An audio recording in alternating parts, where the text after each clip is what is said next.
السلام عليكم ورحمة الله وبركاته. نحمد الله العظيم ونصلي على رسوله الكريم أما بعد. அன்பான ஜமாத்தார்களே, பெரியோர்களே, அல்லாஹ்வின் அருளால் ஃபஜ்ருடைய தொழுகையை தொழுதுவிட்டு அல்லாஹ்வை பற்றியும் அல்லாஹ்வுடைய ரசூலை பற்றியும் பேசுவதற்காக கேட்பதற்காக நாம் எல்லாம் அமர்ந்திருக்கிறோம். ரப்பு சுப்ஹானஹு வ தஆலா நம்முடைய எல்லா அமல்களையும் பரிபூர்ணமாக கபூல் செய்வானாக. ஆமீன். கைர் பரக்கத்துகள் நிறைந்த நாளாக கெட்ட முடிவுகளை விட்டும் முசீபத்துகளை விட்டும் உலகத்தின் ஆபத்துகளை விட்டும் அல்லாஹுவின் படைப்புகளின் தீங்குகளை விட்டும் பாதுகாப்பு பெற்ற நாளாக அல்லாஹ் இந்த நாளை நமக்கு அமைத்து தருவானாக. சங்கையான பெருமக்களே, நபிகள் நாயகம் ஸல்லல்லாஹு அலைஹி வஸல்லம் தன் தோழர்களை பார்த்து சொன்னார்கள், இன்னி லா அரிஃபு ஹஜ்ரன் பி மக்கா. மக்காவிலே எனக்கு தெரிந்த ஒரு கல் இருக்கிறது.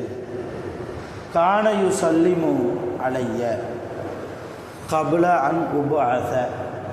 நான் நபியாக ஆக்கப்படுவதற்கு முன்னாலேயே அந்த கல்லுக்கு பக்கத்தில் நான் சென்றால் அந்த கல் எனக்கு சலாம் சொல்லும்.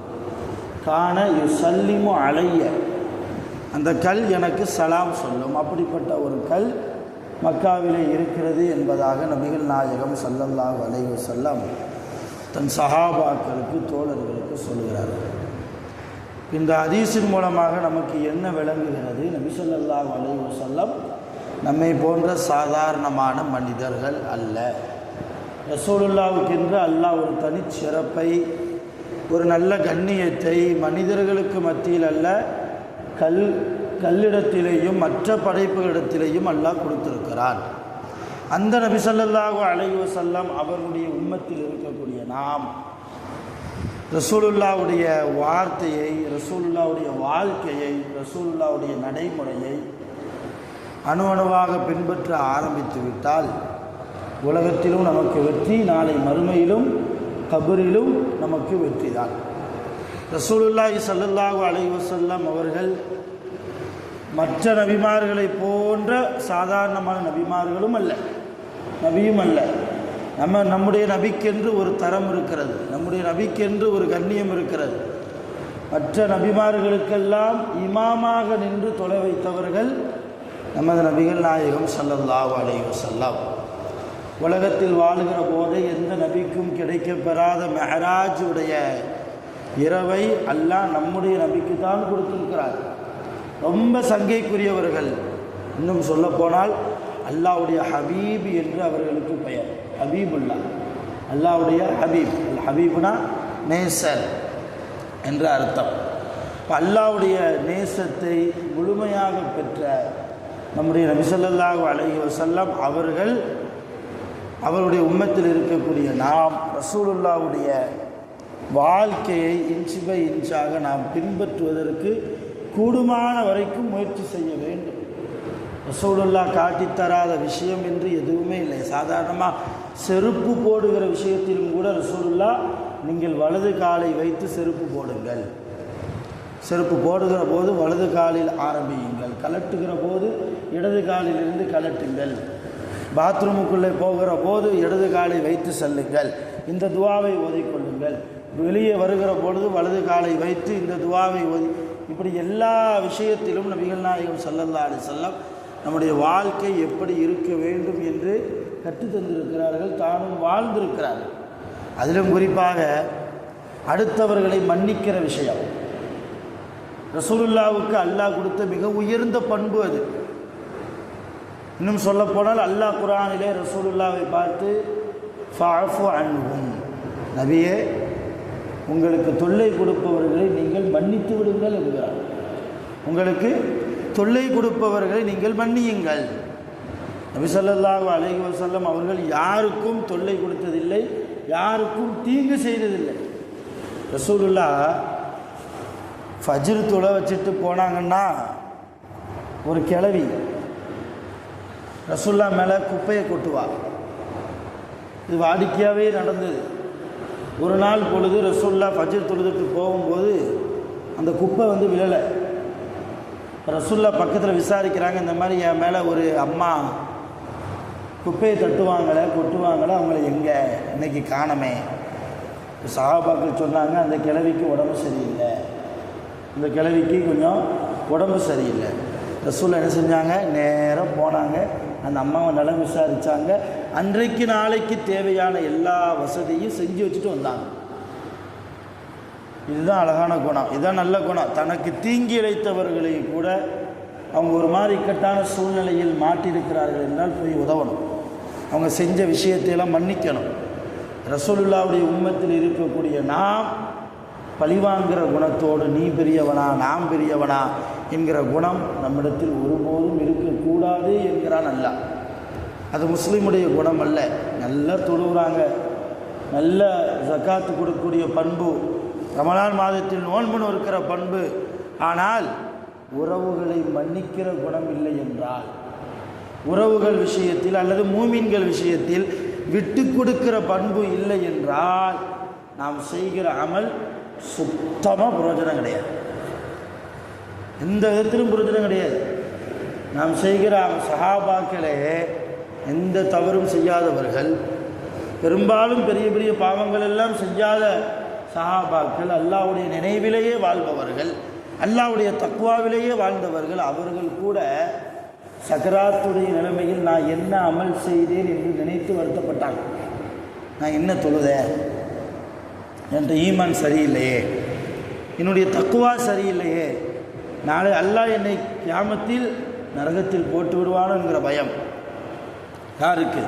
எந்த சஹாபாக்களை பார்த்து அல்லாஹ் அவர்களை நாம் பொருந்தி கொண்டோம், நம்மையும் அவர்கள் பொருந்தி கொண்டார்கள் என்று ரலியல்லாஹு அன்ஹு என்று சர்டிஃபிகேட்டு கொடுத்தானோ, அப்படிப்பட்ட சஹாபாக்களை சக்கராத்துடைய நிலைமையில் நான் என்ன அமல் செஞ்சேன், மிக மோசமான வாழ்க்கையை வாழ்ந்திருக்கிறேனே, அல்லாஹ் ஒருவேளை என்னை தண்டித்து விடுவான் என்கிற பயம் அவர்களுக்கு இருந்துச்சுன்னு சொன்னால், உண்மையான பெருமக்களை நாமெல்லாம் ஏமாற்றோம். அதனால் உலகத்தில் வாழ்கிற போது மிக அருமையான ஒரு நபியை தலைவராக கொண்ட நாம் அந்த நபியினுடைய வாழ்க்கையை வார்த்தையை நம்முடைய வாழ்க்கையாக நாம் எடுத்து கொள்ள வேண்டும். முடிவெட்டுவதிலிருந்து ஆடை அணிவதிலிருந்து என்னுடைய பேச்சிலிருந்து என்னுடைய கொடுக்கல் வாங்கல், என்னுடைய வியாபாரம், சாதாரண மிருகங்கள் கூட ரசூலுல்லாவுடைய கண்ணியத்தை புரிஞ்சு வச்சிச்சு.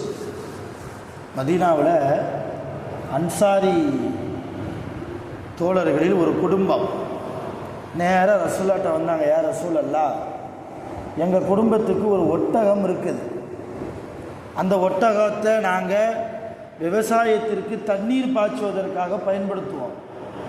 நம்முடைய முதுகில் தோல் பையெல்லாம் எடுத்து வச்சு தண்ணீர் பாய்ச்சுவதற்காக அதை நாங்கள் பயன்படுத்துவோம். இன்றைக்கி அந்த ஒட்டகம் ரொம்ப முரண்டு பிடிக்கிறது, மிஸ்ருல் கலபில் கல்புங்கிறாங்க, வெறி பிடித்த நாயை போன்று இருக்கிறது, பக்கத்துலேயே விட மாட்டேங்குது, யாராவது வந்தால் எட்டி உதைக்குது, கடிக்குது, ரொம்ப சிரமம். எங்கள் தோட்டத்துக்குள்ளே அந்த ஒட்டகத்தை நாங்கள் வச்சுருக்கோம், நீங்கள் வந்து ஏதாவது அதை எங்கள் வழிக்கு கொண்டு வாங்களேன் அப்படின்னு கூப்பிடும்போது ரசூல்லா வந்தாங்க. தோட்டத்தின் கதவுக்கு பக்கத்தில் வந்து கதவை திறன்னாங்க. அப்போ அந்த குடும்பத்தார்கள், அன்சாரி குடும்பத்தார்கள் சொன்னாங்க, யாரை சொல்ல ரொம்ப கவனம், ஆனால் எந்த நேரத்தில் அந்த ஒட்டகம் எதனாலும் செய்யலாம், ரொம்ப முரண்டு பிடிச்சி நிற்கிது. ரசூல்லா சொன்னாங்க, எனக்கு அதை பற்றி எந்த பயமும் இல்லை, கதவை திறங்கன்னாங்க.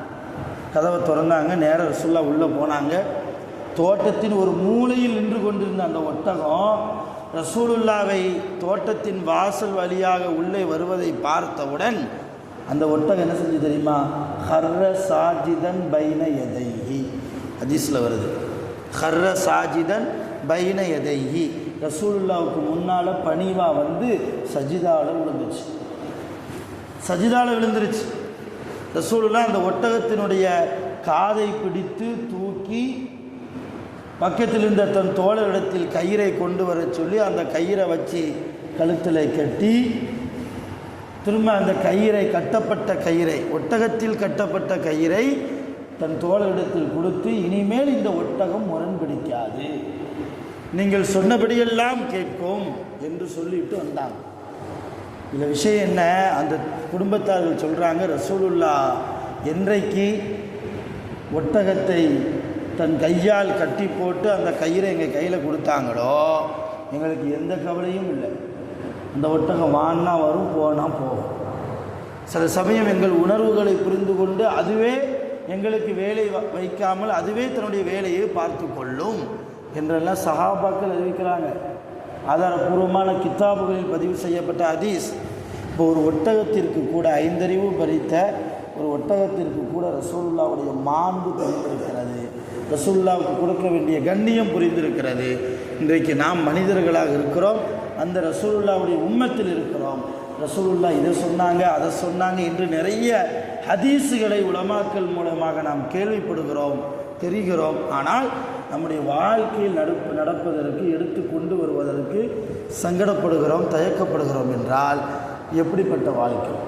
அருமையான பெருமக்களை உலகத்தில் வாழ்கிற போது அல்லாஹ் கேட்பான் கியாமத்தில், என் நபி கற்றுக் கொடுத்த வாழ்க்கையை வாழ்ந்தாயா?